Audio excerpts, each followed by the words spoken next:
بسم اللہ الرحمن الرحیم الصلاۃ والسلام علیک یا سیدی یا رسول اللہ وعلی آلک و اصحابک یا نور اللہ اللہم صلی علی محمد کما تحب و ترضی عنہ۔ آج کل لوگ بہت پریشان ہیں، مشکلات بہت بڑھتی جا رہی ہیں۔ بہت سارے لوگوں کی بہت ساری حاجات ہیں جن کے لیے طرح طرح کے وظائف پڑھتے ہیں، لوگوں سے دعاؤں کے لیے کہتے ہیں، لیکن وہ حاجات پوری نہیں ہو رہی، وہ مسئلے حل نہیں ہو رہے، وہ پریشانیاں ختم نہیں ہو رہی۔ کوئی بھی ایسا شخص ہے جس کے لیے کوئی بھی کام دشوار ہو اور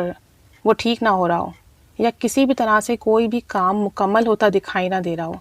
کوئی ایسی حاجات ہو جو پوری نہیں ہو رہی ہو، تو کوئی بھی حاجات ہو لیکن جائز حاجات ہو، کسی کو نقصان پہنچانے کے لیے نہ ہو، کسی کو تنگ کرنے کے لیے بدلہ لینے کی نیت سے نہ ہو،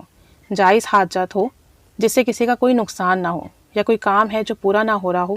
یا کوئی مسئلہ ہے جو حل نہیں ہو رہا ہو، یا کوئی دلی آرزو ہے جو مکمل نہ ہو رہی ہو، تو اس کے لیے درود پاک کا یہ عمل بہت ہی اکثیر ہے، اسے کریں انشاءاللہ تعالی اللہ اور اس کے حبیب نے چاہا تو بہت جلد جو بھی حاجات ہے وہ بھی پوری ہوگی،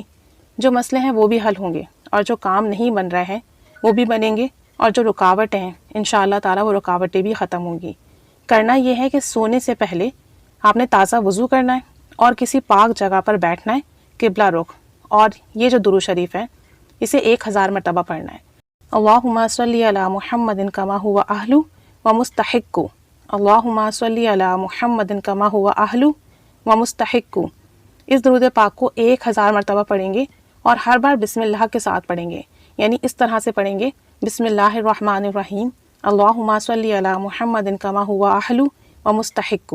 یہ ایک دفعہ ہوا۔ اس طرح 1000 مرتبہ پڑھیں گے اور اس کے بعد 1000 مرتبہ کلمہ طیبہ پڑھیں گے، وہ بھی بسم اللہ کے ساتھ، یعنی ہر بار آپ بسم اللہ الرحمن الرحیم لا الہ الا اللہ محمد رسول اللہ اس طریقے سے آپ پڑھیں گے، اور اس کے بعد جو ہے بہت گڑ گڑا کر آپ کا جو بھی حاجات ہے، جو بھی کام ہے اس کے لیے دعا کریں گے، اور دعا جو ہے 5-10 منٹ مستقل کریں گے، اللہ تعالیٰ کے ہاں بھکاری بن کر بیٹھیں گے اور بھکاری بن کر دعا کریں گے، عاجزی کے ساتھ کریں گے، رو کر کریں گے، گڑ گڑا کے کریں گے۔ یہ نہایت ہی مجرب عمل ہے درود پاک اور بسم اللہ الرحمن الرحیم کا اور کلمہ طیبہ کا۔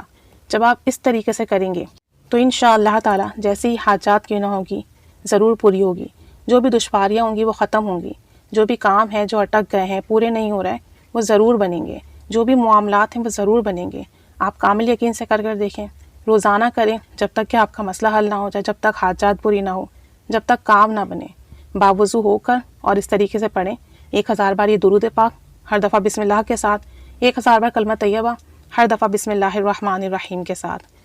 اور پھر اپنے جائز مقصد حاجات کے لیے دعا کریں۔ یہ عمل آپ اپنے لیے بھی کر سکتے ہیں، یا ساتھ میں کسی دوسرے کے لیے کرنا چاہتے ہوں تو اس کے لیے بھی کر سکتے ہیں، لیکن کرنا کسی جائز مقصد اور حاجات کے لیے، اور کسی ایک حاجات یا ایک مقصد کے لیے کرنا ہے۔ تو دیکھیں انشاءاللہ تعالی جلد از جلد جو بھی مسئلہ ہوگا وہ حل ہو جائے گا، جو حاجات ہوگی وہ پوری ہوگی، جو کام ہوگا وہ بنے گا، جو رکاوٹ ہوگی وہ دور ہوگی انشاءاللہ تعالی۔ کامل یقین سے کریں اور بہت رو کر دعا کریں، اللہ تعالیٰ کے حضور درود پاک کا وسیلہ دے کر، کلمہ طیبہ کا وسیلہ دے کر دعا کریں، آپ صلی اللہ علیہ وآلہ وسلم کا وسیلہ دے کر دعا کریں، انشاءاللہ تعالی یہ بہت مجرب عمل ہے، ضرور بالضرور کامیابی ملے گی۔ اللہ کریم ہم سب کی تمام جائز دعائیں، مراد حاجات پوری فرمائے، سب کی مشکلات حل فرمائے، سب کے کام بنائے، آمین بجاہ النبی الآمین صلی اللہ علی محمد صلی اللہ علیہ وآلہ وسلم۔ اللہم صلی علی محمد کما تحب و ترضی عنہ۔